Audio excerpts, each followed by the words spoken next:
अस्सलाम वालेकुम दोस्तों, माशाल्लाह बेहतरीन अपडेट असां दी आहे, ख़ासि करे जेका दोस्त तकरार ड्रामे सां चाह रखंदा आहिनि। ही वॾी अपडेट आहे, अचण वारी नेक्स्ट एपिसोड में छा थींदो।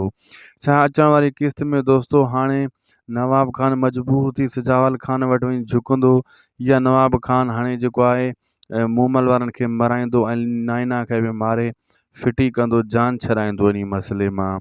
अचण वारी क़िस्त में दोस्तों बख़्त छा वाकई भावल खे मारे छॾींदो। काफ़ी सारियूं अपडेट आहिनि दोस्तों, इन वीडियो के आख़िर ताईं ॾिसंदा ऐं शाहिद खोसो व्लॉग यूट्यूब चैनल के भी ज़रूर सब्सक्राइब कंदा। ही वीडियो आख़िर ताईं न ॾिसंदो दोस्तों, अपडेट तव्हां खां मिस थी वेंदी। हलूं था पंहिंजी अपडेट जी तरफ़।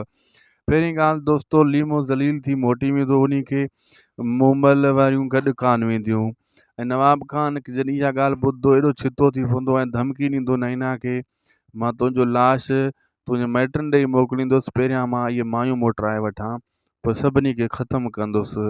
ऐं इहा ॻाल्हि नवाब खान जेको करे रहियो आहे, नवाब खान जे वस में नाहे, कावड़ में हू करे रहियो आहे। अचण वारी क़िस्त में दोस्तों सिजावल खान वॾा वॾा पैंतरा इस्तेमालु कंदो।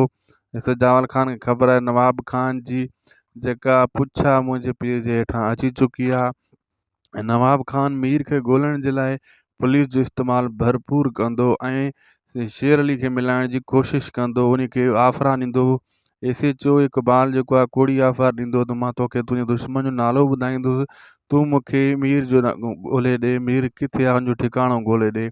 शेर अली इहा सोच में पइजी वेंदो, फ़िलहालु त उनखे आसरो ॾेई छॾींदो, लेकिन शेर अली इहो क़दम कान खणंदो ऐं नवाब खान ख़बर आहे त मां सिजावल जो नालो ॿुधाईंदुमि ऐं शेर अली इतबार कंदो।